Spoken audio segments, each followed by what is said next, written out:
So next we're starting section 8.4. There's good news and bad news about section 8.4.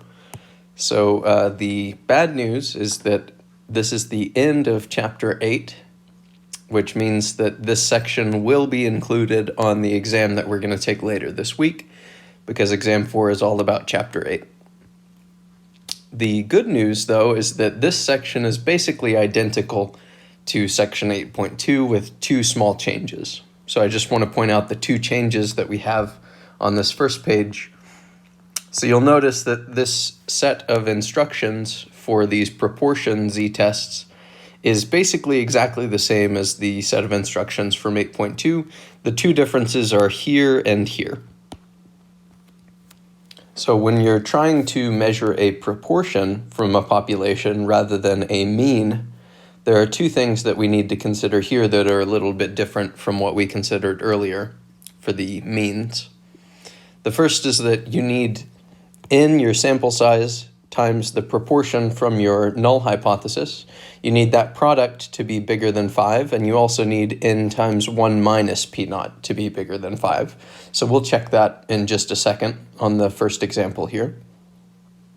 And then the only other difference between this and the strategy that we used in section 8.2 is the value of the test statistic. So when you're computing a z-value here, when you do it for proportions, the formula is a little more complicated than the formula that we would be using if we were talking about means instead.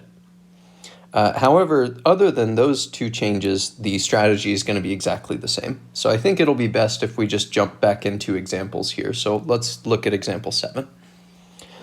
So here it says a national poll of 1053 U.S. adults was conducted where they were considering passing some economic stimulus. Of those sampled, 548 favored the passage.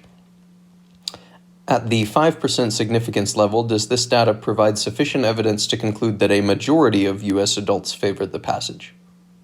So here, let's remember what H0 and HA are. So remember that H0 is the null hypothesis that's always given by equality, and here we're talking about a proportion rather than a specific mean. So we're trying to use this data to conclude something about the proportion of U.S. adults that favor passage. In this case, we want to know whether it's more than 50%. So the way that I would write my null hypothesis is like this. Remember, the null hypothesis is always going to be the one with equality. So it says that the default proportion is equal to 50%, which I'm going to write as a decimal, 0.5. And the alternative hypothesis, which we're considering, is whether a majority of U.S. adults favor passage. That would mean that P naught is actually bigger than 50%. Or in other words, we want to measure whether P naught is bigger than 0.5. The significance level is also given to us in the prompt, so we see that this is the 5% significance level. We've been using the letter alpha to denote the significance level, so here alpha would be 0.05. Remember that what we're doing whenever we're measuring these hypotheses is we are pretending that the null hypothesis is true. So we're looking at a distribution that we would expect from a bunch of samples that's roughly concentrated around the actual mean, or actual proportion in this case, which is 0.5. And what we're going to do to try backing up our alternative hypothesis is we pick a level of significance, in this case 5%.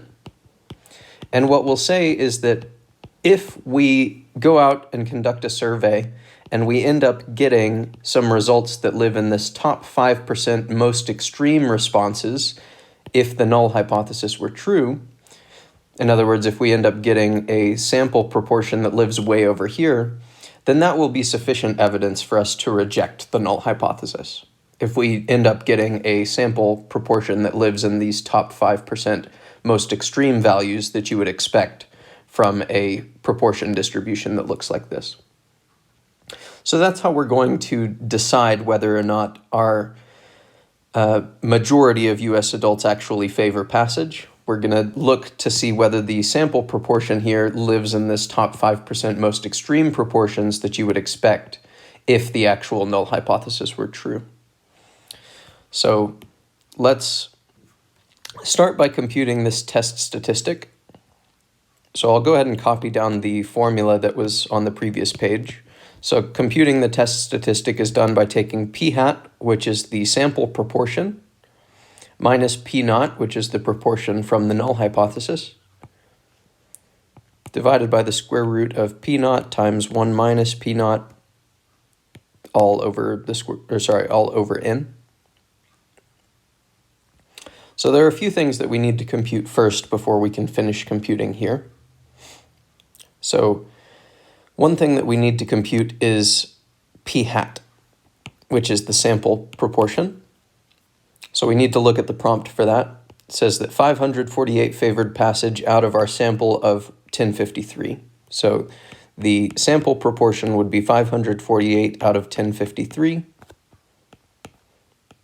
And if you plug that into a calculator, what you'll end up getting is something that's close to 0.52. So in other words, if we just have this sample, it looks like the sample proportion is around 0.52 or 52% of our sample favors passage. But is this sufficient evidence for us to conclude that an actual majority of the overall population favors passage? So for this, we'll compute this test statistic. So p hat was 0.52. P naught is the proportion from the null hypothesis, so that would be a 0.5. And then we would divide by the square root of p naught, which is 0.5, times 1 minus p naught over n. N here is, as usual, the sample size, so that will be divided by 1053. If you're plugging this into your calculator, I would recommend parenthesizing it like this. So you parenthesize the full numerator, you also parenthesize the inside of the square root here. That's just to make sure that your calculator understands that this is the entire numerator and this is the entire denominator. But if you do plug this into a calculator, you should end up getting a z-score of 1.3. It's around 1.29 or 1.3. And by the way, if you're not super comfortable with your calculator evaluation skills, I would recommend trying to evaluate this expression on your own with a calculator and checking that you do get 1.3. If you don't, then you'll know that something has gone wrong. So here's what we did. We just took our sample proportion and we standardized it just like we would normally standardize a mean. And what we got was a z-score of 1.3. And now, because we were interested in the 5% significance level, our question now becomes, is this a z-score that is in the top 5% most extreme z-scores? So is this a z-score that's in the top 5% rightmost z-scores? If it is, then we have a sufficient reason to doubt the null hypothesis, and we will reject the null hypothesis. But if this is pretty close to the z-score of 0, which is what you would expect from the null hypothesis, then we won't be as confident and we won't reject the null hypothesis. And remember, there are two ways of deciding whether this is in the top 5% most extreme z-values. One way is with the critical value approach. So in the critical value approach, you compute the z-score that corresponds to an area of, in this case, 5% to the right of it. And then we decide whether our z-score from our sample is more or less extreme than that. And if it's more extreme than the 5% cutoff z-score, then we would reject the null hypothesis because we got an extreme z-score. If it is less extreme than the critical value, then we would not reject the null hypothesis. And remember that when you're using this critical value approach, there's something kind of convenient on this fourth page here. Here we have a list of common critical values for the one mean z-test. And this is the same set of z-values that you'll use for the one proportion z-test. So here we're looking for the z-score that has an area of 0.05 to its right, and it looks like that z-score would be 1.645. So that's the z-score that we're going to use here. So our z-score is 1.645. And if you want a picture, then what we just found is that the z-score from our data was 1.3. And if we wanted the cutoff for the top 5% most extreme z-scores, it would be 1.645, which unfortunately is over here to the right. So if we were to reject the null hypothesis, we would need to get a z-score from our sample that was more extreme than 1.645. Instead, we only got to 1.3, which is pretty close to the mean that you would expect from, or I should say the proportion that you would expect from the null hypothesis. So since, well, maybe I'll write it down here. So this is our critical value. And to make a conclusion, since z is less extreme than the critical value,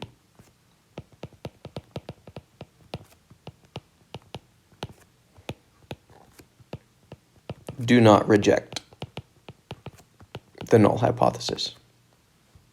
So in other words, we would not reject the null hypothesis here, and therefore we would not be comfortable asserting that a strict majority of the overall population supports this bill.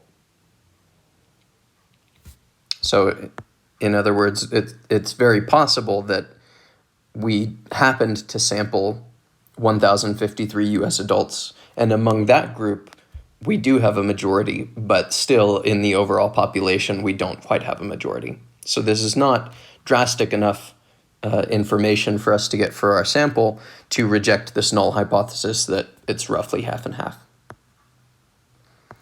So next we'll use the p-value approach. The p-value approach is going to be another rule that allows us to come to the same conclusion, but this time what we're going to do is instead of comparing these z-values, we will come back up to this diagram that we have over here, and we will compute the area that lives to the right of the z-score that we found, which is 1.3.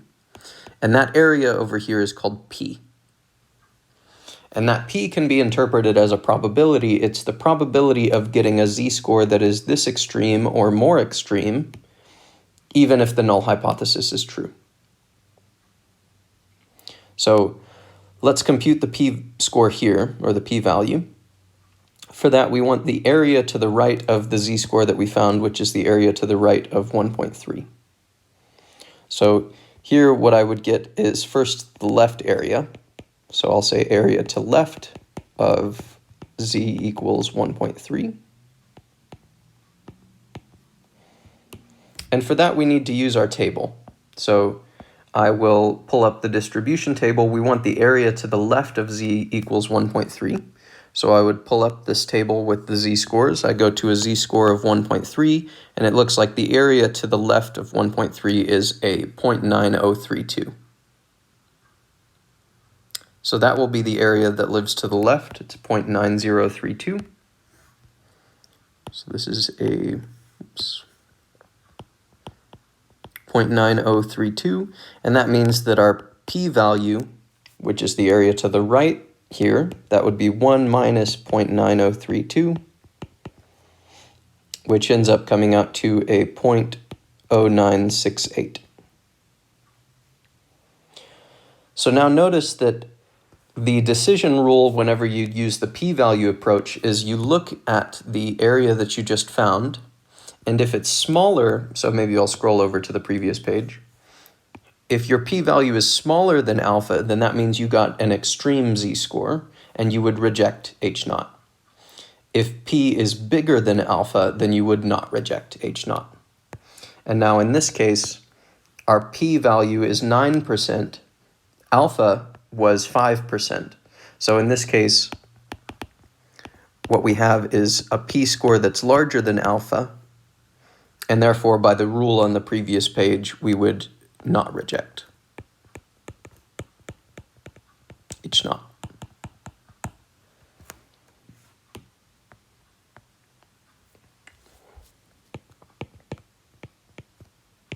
So if you want an interpretation, I would just say these results are consistent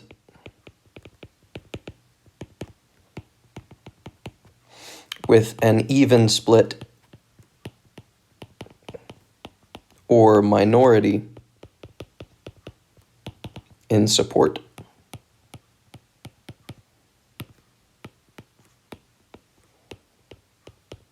So we will not reject